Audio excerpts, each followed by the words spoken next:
Esta noche voy a contarte la historia del faro de Punta del Silencio en la costa del norte de España, donde el mar se come las promesas que los vivos prefieren olvidar.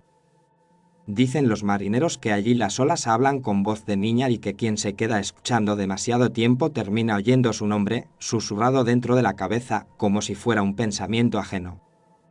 Hubo un tiempo en que era solo una leyenda repetida en las tabernas del puerto, pero una periodista joven llamada Lucía decidió convertirla en el episodio estrella de su canal de historias extrañas. Lucía no creía realmente en los fantasmas, aunque reconocía que el miedo frente a la pantalla daba muchas visitas y mejores comentarios que cualquier reportaje serio sobre política local. Una tarde de finales de verano tomó un autobús casi vacío que se internó por carreteras estrechas entre montes verdes hacia un pueblo pesquero que no aparecía en los folletos turísticos. Mientras el vehículo traqueteaba camino de la costa, Lucía repasó en su móvil los pocos datos que tenía sobre el faro y sobre la niña ahogada que, según los foros, seguía buscando algo entre la niebla. Si consigo un buen episodio con esto, el canal dispara del todo y puede dejar de fingir entusiasmo en las reuniones de la redacción. Al llegar, el cielo estaba cubierto y el aire olía a sal y a algas húmedas que se pudrían lentamente entre las rocas del espigón. La estación de autobuses no era más que una marquesina oxidada frente a un bar donde un televisor encendido lanzaba destellos azules sobre las paredes manchadas de humedad. Lucía arrastró su maleta hasta una casa de piedra con contraventanas verdes que en internet aparecía como una pensión discreta y barata regentada por una mujer llamada Teresa. Llegas justo a tiempo antes de que caiga la niebla que aquí sube del mar sin avisar y se mete en los huesos. Gracias por recibirme tan tarde, Teresa. La carretera se ha hecho eterna y el conductor parecía conocer cada bache por su nombre. Los que vivimos aquí conocemos sobre todo los silencios, y créeme que algunos son más pesados que cualquier bache. La dueña de la pensión era una mujer de pelo gris recogido en un moño apretado y unas manos fuertes que olían a jabón de lavandería y a pescado recién limpiado. Me dijeron por teléfono que vienes a grabar un programa sobre el faro, pero hay cosas que es mejor no remover, o acaban subiendo a la superficie. Mi trabajo es contar historias que la gente quiere escuchar, y si aquí hay una historia, la voy a ir a tratar con respeto. El respeto no siempre basta cuando quienes escuchan no están vivos y cuando quienes callan tienen demasiada culpa encima. Teresa le entregó a Lucía una llave pesada con un llavero de madera en el que alguien había grabado con un cuchillo una palabra apenas legible. La palabra era, simplemente, Alba, un nombre que en aquel pueblo sonaba más a sombra que a amanecer. Te he puesto en la habitación del final del pasillo, desde la ventana se ve el faro cuando la niebla lo permite, aunque a veces es mejor no verlo. ¿Quién era Alba? Teresa, he oído el nombre en algunos foros, pero nadie cuenta lo mismo. Alba era una niña que se llevó el mar en una noche, en la que el faro se quedó sin luz, y desde entonces, los viejos dicen que ninguna buena conciencia duerme tranquila cuando la marea sube demasiado. Lucía subió la escalera con la mente dividida entre el escepticismo profesional y un cosquilleo incómodo que le recorría la espalda cada vez que oía pronunciar el nombre de la niña. La habitación era sencilla, con una cama de hierro, una cómoda antigua y una ventana que daba al acantilado, donde se recortaba la silueta oscura del faro contra un cielo sin estrellas. Sobre la cómoda descansaba un espejo ovalado de marco de madera pelada, y frente a él un reloj de sobremesa detenido para siempre en la misma hora. Lucía dejó la maleta sin abrir, sacó su grabadora digital y murmuró una primera nota de voz, preparando la estructura del episodio, mientras el viento golpeaba los postigos como si quisiera entrar. Introducción con leyenda de Alba, luego entrevista a vecinos, si acceden, y finalmente visita nocturna al faro con sonidos del mar y planos cerrados a la linterna apagada. Esa noche, la lluvia no llegó, pero la niebla fue subiendo desde el agua hasta abrazar el pueblo con una humedad tan densa que incluso la luz anaranjada de las farolas parecía ahogarse a media altura. Lucía apagó la lámpara y se quedó observando el faro que parpadeaba a lo lejos con un destello regular y frío como un ojo que vigila sin parpadear. Durante unos minutos no pensó en nada, solo escuchó el ruido sordo de las olas golpeando las rocas allá abajo y del crujido viejo de la casa acomodándose a la noche. Cuando por fin empezó a dormirse, creyó oír un leve tic-tac, pero el reloj de la cómoda seguía inmóvil con las agujas clavadas en una hora antigua. El sonido parecía venir de otro lugar, quizá del corredor, quizá de la memoria de la casa, quizá de un reloj que ya no existía, pero que se negaba a admitirlo. A la mañana siguiente, el cielo amaneció despejado, como si la noche anterior hubiera sido solo un mal humor pasajero del mar. Lucía bajó a desayunar y encontró la cocina vacía, salvo por un plato de tostadas, una taza de café y un papel doblado junto a la azcarera. En el papel, Teresa había escrito con letra grande una dirección y un nombre, Diego, el del joven pescador que, según ella, sabía más de lo que admitía sobre el faro y sus historias. Diego suele estar en el puerto por la mañana, pregúntale por Alba, si se pone a la defensiva, es que algo recuerda que preferiría olvidar. El puerto era pequeño y olía a gasolo, a redes húmedas y a pescado, que todavía conservaba el brillo vidrioso en los ojos.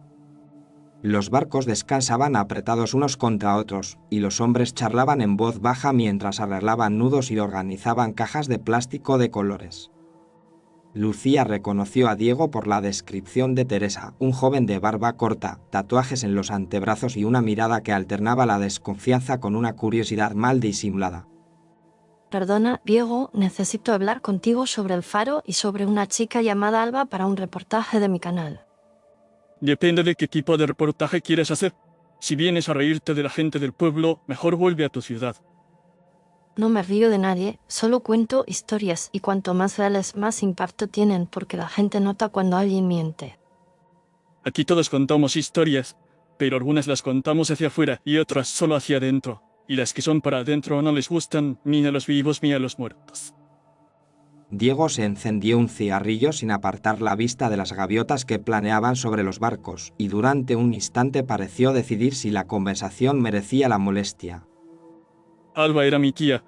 Aunque nunca la conocí, murió siendo una niña antes de que yo naciera, y en mi familia hablar de ella trae mala suerte, según dicen los mayores. Entonces debería ser importante para ti que la que se cuenta no sea cualquier cosa inventada por desconocidos. Eso suena bonito, pero los muertos de aquí siempre han sido más obedientes que los vivos, y me pregunto a quién le interesa ahora que se sepa exactamente qué pasó aquella noche. Poco a poco, Diego aceptó acompañar a Lucía hasta el faro esa misma tarde, con la condición de que ella no grabara nada sin avisarle primero. Subieron por un sendero estrecho entre matorrales bajos y piedras sueltas, mientras el viento les golpeaba la ropa y les llenaba los oídos de un rumor constante que parecía mezclar mar y voces lejanas. Desde la cima, el faro se alzaba como un diente blanco clavado en la roca, con la pintura desconchada por la sal y una barandilla metálica oxidada alrededor de la base. Allí vivía el farero, un hombre llamado Mateo, que tenía la reputación de ser más terco que el propio acantilado y menos hablador que la niebla. No me gustan las visitas cuando el viento sopla de mar adentro porque trae cosas que luego no se quieren ir. Solo necesito algunos datos para un programa, Mateo, nada que pueda causarle problemas al faro ni a usted. El faro tiene más memoria que cualquiera de nosotros, señorita, y algunas noches se empeña en repetir lo que vio, aunque ya no haya barcos allí fuera. Don Mateo tenía el rostro surcado de arrugas profundas y unos ojos claros que parecían haber olvidado cómo se sorprenden. Mateo, ella viene por la historia de Alba y por lo que pasó cuando la luz se apagó y el mar se llenó de gritos, según cuentan algunos. Según cuentan algunos, y según callan otros, porque hubo más silencio que gritos, y ese silencio pesa todavía en estas piedras. El interior del faro olía a aceite metálico, a humedad y a algo más difícil de nombrar, una mezcla de papel viejo, salitre y vela consumida.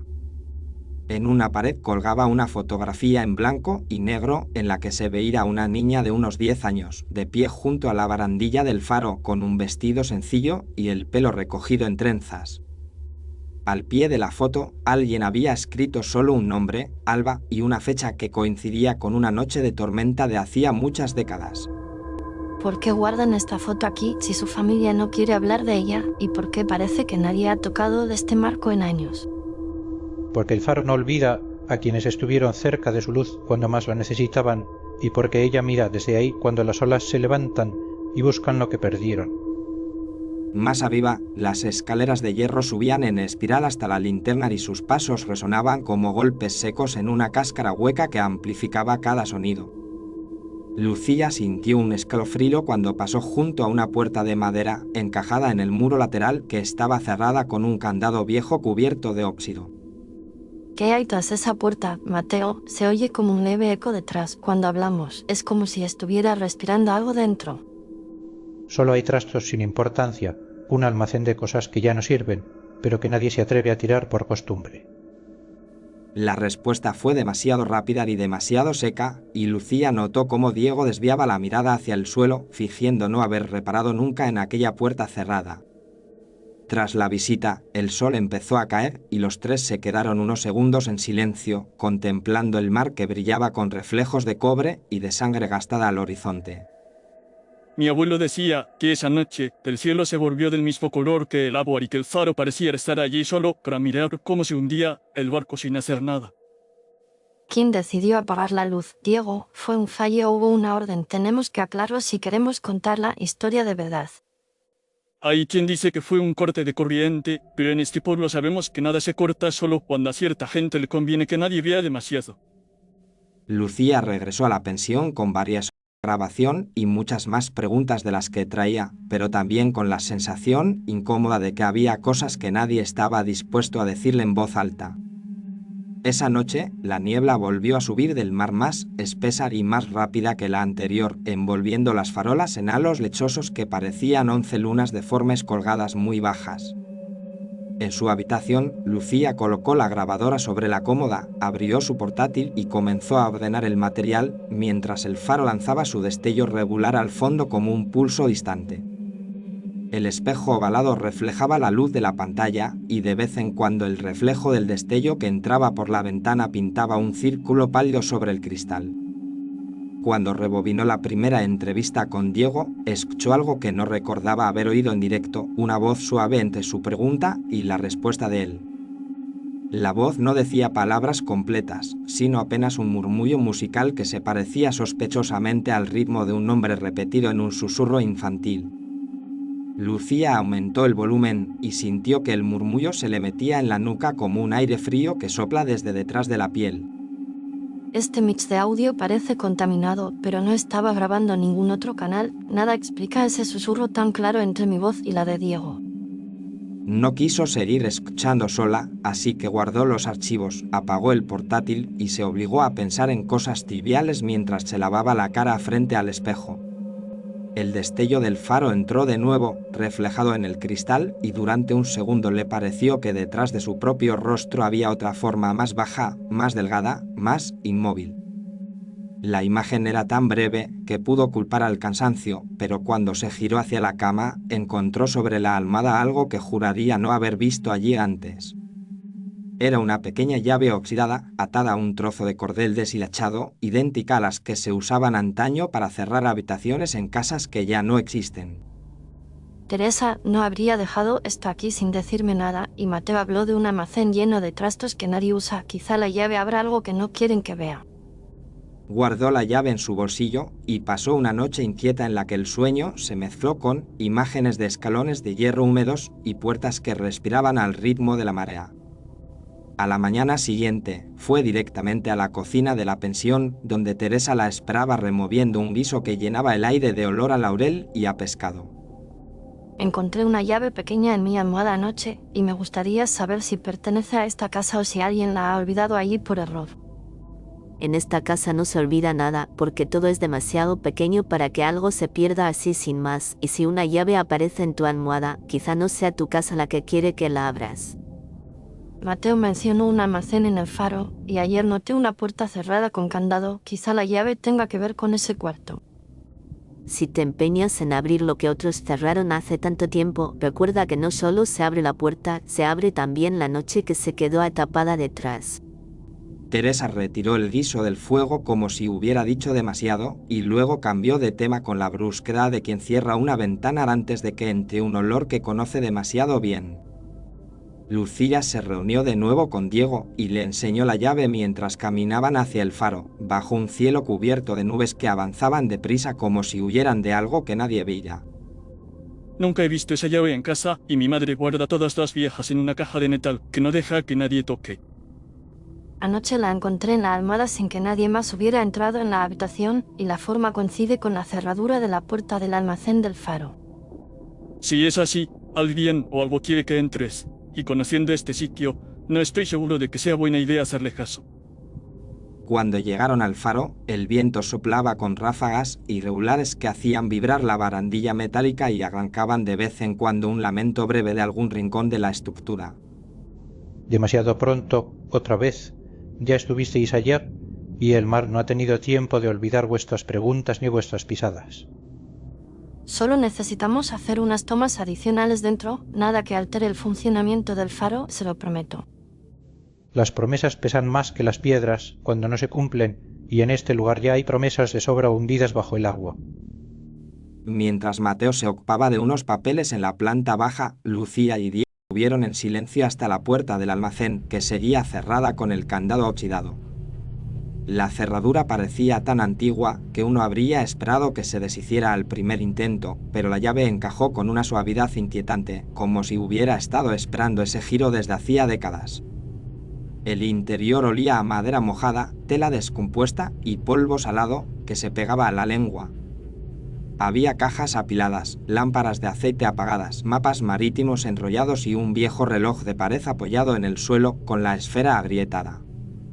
El reloj estaba parado en la misma hora que el pequeño reloj de la habitación de la pensión, aunque nadie había mencionado jamás una relación entre ambos objetos. Esa hora se repite demasiado y además coincide con la que aparece en la fecha de la foto de Alba justo bajo su nombre. Mi abuelo decía que esa noche el tiempo se rompió y que por eso algunos relojes se negaron a seguir, como si se hubieran quedado escuchando un grito que no termina nunca. Sobre una caja, Lucía encontró un cuaderno de tapas de tela manchada, sujeto con una cinta que se deshizo al mínimo tirón, dejando ver unas páginas llenas de una letra pequeña y apretada. El diario pertenecía a un farero anterior a Mateo, un hombre llamado Lorenzo, cuya familia había abandonado el pueblo poco después de la tragedia. Las primeras páginas contaban detalles rutinarios sobre el clima y la llegada de barcos, pero a medida que avanzaban los días la escritura se volvía más nerviosa, más inclinada, más oscura. Cerca del final, una frase repetida varias veces marcaba la noche de la tormenta en la que el barco de pesca se estrelló contra las rocas. Lorenzo escribía que había recibido una orden desde la autoridad del puerto para apagar la luz durante unas horas, alegando pruebas técnicas que no quedaban registradas en ninguna parte. El diario insinuaba que el barco llevaba una carga que no debía ser vista desde tierra, quizá mercancía ilegal, quizá personas, quizá solo secretos que no podían quedar en evidencia. Lo que estaba claro era que el farero había obedecido contra su conciencia y que después el mar se encargó del resto, dejando madera rota, aceite flotando y nombres tachados en los registros. Aquí menciona a una niña que no debería haber estado en el barco, alguien que subió a escondidas para ver la tormenta de cerca porque confiaba en que la luz del faro la protegería. Alba siempre fue terca, según mi abuela, y si se llevó una desobediencia al fondo del mar, es normal que no deje vivir tranquilo a quienes apagaron la única luz que creía suya. En una esquina de la página, la letra cambiaba como si Lorenzo hubiera escrito con la mano temblando y añadía solo una frase más terrible que cualquier descripción. Decía que desde aquella noche alguien golpeaba el cristal de la linterna del faro, desde fuera, como si trepara por el aire mojado buscando la luz que ya no estaba encendida. Lucía sintió que el frío del almacén se volvía más denso y más personal, como si se hubiera interesado de pronto por su presencia allí. El reloj de pared, que llevaba décadas parado, emitió un chasquido y su péndulo se movió apenas unos milímetros, lo suficiente para que el silencio pareciera un poco más pequeño. Os dije que no abrierais ese cuarto. Ese reloj ya no marca horas, solo recuerda una sola y siempre la misma, y arrastra con ella al que se queda escuchando. Mateo, usted lo sabía todo este tiempo, sabía que el farero anterior recibió una orden para apagar la luz y que Alba estaba allí esa noche, y aún así guardó silencio. Yo era un crío cuando pasó, y luego crecí viendo cómo los que mandaban jugaban a olvidar lo que hicieron, y cómo los demás aprendían a callar para seguir cobrando su sueldo. Con los años me tocó ocupar el puesto de Lorenzo y el faro me recordó cada día que la luz no es solo para los barcos, también ilumina la culpa de quienes manejan el interruptor. La voz de Mateo se quebró apenas, pero se recompuso enseguida con la disciplina de quien ha tenido demasiado tiempo para entrenar sus emociones. Por eso mantengo la luz siempre encendida, aunque no sea necesario, porque sé que si la apago, aunque sea un momento, todo lo que se hundió aquella noche encontrará el camino de vuelta. Esa tarde, el cielo se cargó de nubes negras y la previsión anunció una tormenta similar a la de la historia, como si la atmósfera hubiera decidido escenificar un aniversario involuntario. Lucía propuso realizar la grabación final precisamente a medianoche, dentro del faro, con el mar desatado alrededor y el reloj viejo como fondo sonoro. Esto se está convirtiendo en algo más que un episodio por internet, y empiezo a pensar que el mar no necesita cámaras para recordar lo que vio. Si contamos la verdad, quizá Alba deje de buscar a quien apagó la luz y pueda descansar al fin, porque sabrá que el mundo sabe lo que le hicieron. O quizás se enfade más, porque hemos tardado demasiado tiempo en mirar hacia donde ella mira cada noche. No lo sé, pero creo que ya no tenemos vuelta atrás. La noche cayó como una cortina pesada y la lluvia golpeó los cristales con una insistencia que parecía una escritura muy antigua intentando comunicarse con cualquier superficie disponible. Lucía colocó su cámara principal enfocando al viejo reloj de pared y la grabadora en el centro de la sala, mientras Mateo vigilaba la linterna y Diego miraba alternativamente al mar y a las escaleras. A las 12 menos 5, el péndulo del reloj se movió por primera vez de forma continua, aunque las agujas seguían clavadas en la hora de la tragedia. El tic-tac retumbó en las paredes, mezclándose con el rugido del viento y los golpes de la lluvia, de manera que era difícil saber qué sonido pertenecía a qué tiempo. Son las mismas condiciones del diario, y la hora está a punto de coincidir con la anotada. Vamos a comenzar la narración final ahora. Lucía empezó a hablar frente a la cámara contando la historia de Alba, la orden de apagar el faro y el silencio culpable del pueblo, mientras la luz giratoria dibujaba sombras que se alargaban y se encogían sobre su rostro. Esta noche, la niña que confiaba en la luz nos escucha y nosotros por fin miramos hacia ella sin apartar la vista, aunque duela. Cuando el reloj marcó por tercera vez el mismo tic-tac espeso, el aire se volvió súbitamente más frío y un olor a algas recién arrancadas llenó la sala, aunque las ventanas seguían herméticamente cerradas.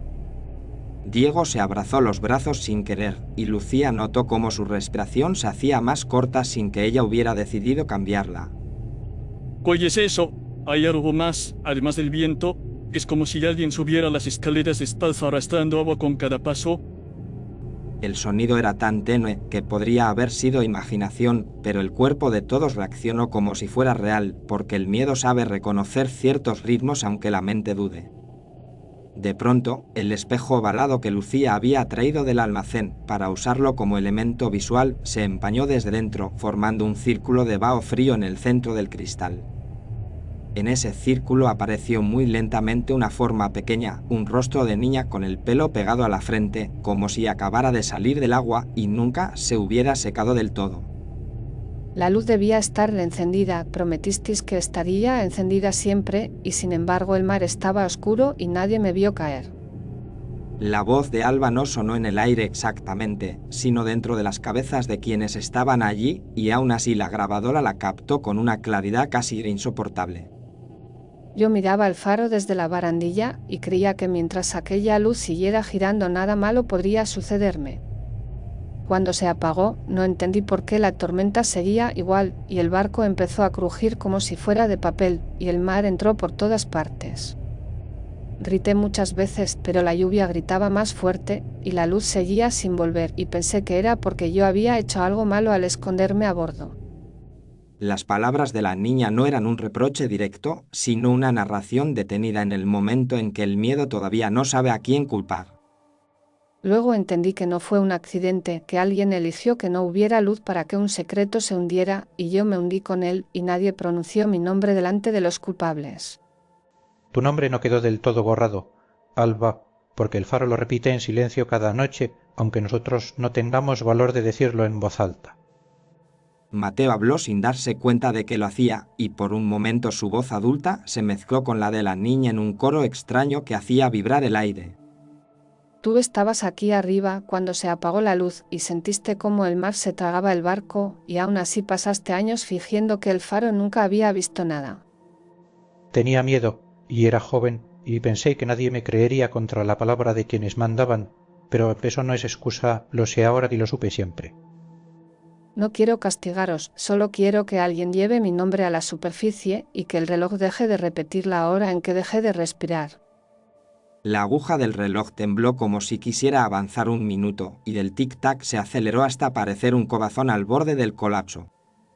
Alba, te prometo que contaré la historia completa con tu nombre y con la verdad sobre por qué la luz se apagó, y no dejaré que la conviertan en una simple leyenda entretenida.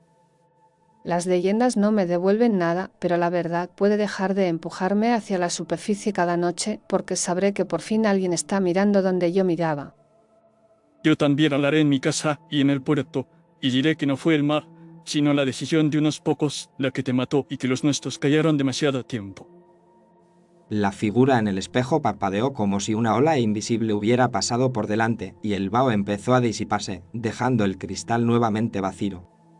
Sin embargo, el frío se mantuvo y el olor a algas frescas se hizo más intenso durante unos segundos para luego retirarse como una marea que sabe cuándo es hora de bajar. El péndulo del reloj se detuvo en seco y el tic-tac cesó, dejando un silencio tan puro que casi resultaba agresivo. Mateo se acercó al reloj con una mezcla de respeto y temor y vio que por primera vez en décadas, las agujas habían avanzado un minuto más allá de la hora maldita. Parece que el tiempo ha decidido moverse un poco y que la noche no está tan atascada como antes. Quizá eso baste para que alguien descanse un poco mejor. Afuera, la tormenta seguía, pero los relámpagos parecían ahora más lejos, como si la furia del cielo hubiera cambiado de escenario en busca de otro lugar donde descargar su peso. Lucía apagó la cámara con manos temblorosas, consciente de que lo que acababan de vivir no era un simple efecto sonoro ni una ilusión colectiva fruto del miedo y de la lectura del diario. Guardó la grabadora con el cuidado con que se guarda una reliquia y nadie habló mientras bajaban las escaleras del faro hacia la puerta que daba al exterior. Al salir al balcón circular del faro, el viento les golpeó con fuerza, pero ya no parecía intentar empujarlos hacia el vacío, sino simplemente recordarles que el mar seguía allí observando. En los días siguientes, Lucía revisó el material en la pensión una y otra vez, sorprendida de la nitidez con la que la voz de la niña se colaba en las grabaciones, sin eco, sin ruido de fondo, sin explicación técnica. Editó el vídeo con el mayor respeto posible, combinando imágenes del faro, del diario y del espejo, y evitando cualquier efecto barato que pudiera convertir aquella historia en un simple espectáculo. Cuando finalmente publicó el episodio en su canal, se preparó para los comentarios incrédulos, las bromas y las teorías de conspiración que suelen acompañar cualquier relato sobrenatural en Internet. Lo que no esperaba era la oleada de mensajes que llegó desde distintas partes de España y también desde países al otro lado del océano. Muchos espectadores afirmaban haber oído una segunda voz infantil susurrando su propio nombre al oído mientras veían el vídeo, aunque esa voz no aparecía en la pista principal del audio. Otros aseguraban que el reloj de sus casas se había detenido justo en la hora que se mostraba en el antiguo reloj del faro y que luego había dado un salto de un minuto sin razón aparente. La historia de Alba traspasó la frontera del pequeño pueblo y se convirtió en un símbolo de todas las promesas incumplidas y de todas las luces apagadas por conveniencia que el mar se traga cada año. Diego sufrió al principio las miradas de desconfianza de algunos vecinos, pero también recibió el apoyo silencioso de otros que se acercaban a darle palmadas en el hombro sin decir nada. Mateo comenzó a dejar la puerta del almacén entreabierta y a veces se quedaba de pie frente al reloj callado, como si mantuviera una conversación que nadie más podía oír. La niebla siguió subiendo algunas noches, pero el miedo ya no era exactamente el mismo, porque ahora tenía un nombre concreto y una historia que lo acompañaba. Lucía recibió ofertas para convertir el episodio en un documental más grande, pero rechazó aquellas que querían añadir dramatizaciones falsas o exageraciones grotescas a una historia que ya era lo bastante dura por sí sola. Su canal empezó a crecer de forma inesperada, con nuevos suscriptores que llegaban atraídos por la mezcla de investigación y sensibilidad con la que había tratado el caso del faro. Sin embargo, ella sabía que ningún número de visitas podía compararse con el momento exacto en que el reloj del almacén avanzó por fin un minuto más allá de la hora en que se ahogó la niña. Algunas noches, cuando el viento sopla en cierta dirección y los ruidos de la ciudad se amortiguan, Lucía escucha en el auricular un leve murmullo mientras edita sus nuevos episodios. No distingue palabras claras, pero siente que ya no es un lamento rabioso, sino algo muy parecido a un canto lejano que acepta por fin la orilla a la que ha llegado. Dicen que el faro de Punta del Silencio sigue girando con su luz blanca, incluso los días en que el tráfico marítimo es inexistente, porque Mateo se niega a apagarlo aunque las órdenes digan lo contrario. A veces, la burocracia no entiende de fantasmas, pero las piedras del acantilado los conocen desde antes de que existiera cualquier oficina pública. Cada vez que una nueva tormenta se acerca a la costa, los relojes del faro se mantienen firmes, y la luz no se apaga, y quienes recuerdan la historia de Alba sienten que una parte de la deuda está saldada. Puede que la niña todavía camine de vez en cuando sobre las olas en noches especialmente oscuras, pero si lo hace, ya no parece buscar desesperada una luz ausente, sino vigilar que ninguna otra se apague sin motivo. Y ahora, que conoces tú también su historia, formas parte de esa cadena invisible que mantiene encendida la memoria de quienes se hundieron sin que nadie pronunciara su nombre en voz alta durante demasiado tiempo. Gracias por escuchar esta historia hasta el final y por acompañarnos en este viaje hasta el faro donde la culpa y el mar se abrazan en silencio. Si esta narración te ha estremecido, te invito a dejar un me gusta, porque así nos ayudas a que más personas se acerquen a estas orillas oscuras, pero necesarias. Suscríbete al canal y activa las notificaciones para no perderte las próximas historias en las que seguiremos abriendo puertas que otros prefieren mantener cerradas. Cuéntanos en los comentarios qué has sentido mientras escuchabas la voz de Alba y si en tu ciudad existe algún lugar donde parezca que el tiempo se ha detenido igual que en el reloj del faro. Si deseas apoyar directamente este proyecto, puedes usar el código QR que aparece en la esquina inferior derecha del vídeo o el enlace de donaciones que encontrarás en la descripción. En la descripción también encontrarás enlaces a otras series muy diferentes de este mismo canal, relatos que exploran otros miedos, otras sombras y otras formas de mirar la noche. Me despido por ahora, deseándote un descanso tranquilo, aunque sé que después de historias como esta, la oscuridad nunca se siente del todo igual. Ojalá nos acompañes en la próxima entrega de Historias de Fantasmas Breves, donde quizá otra voz olvidada esté esperando que alguien encienda de nuevo la luz para ella.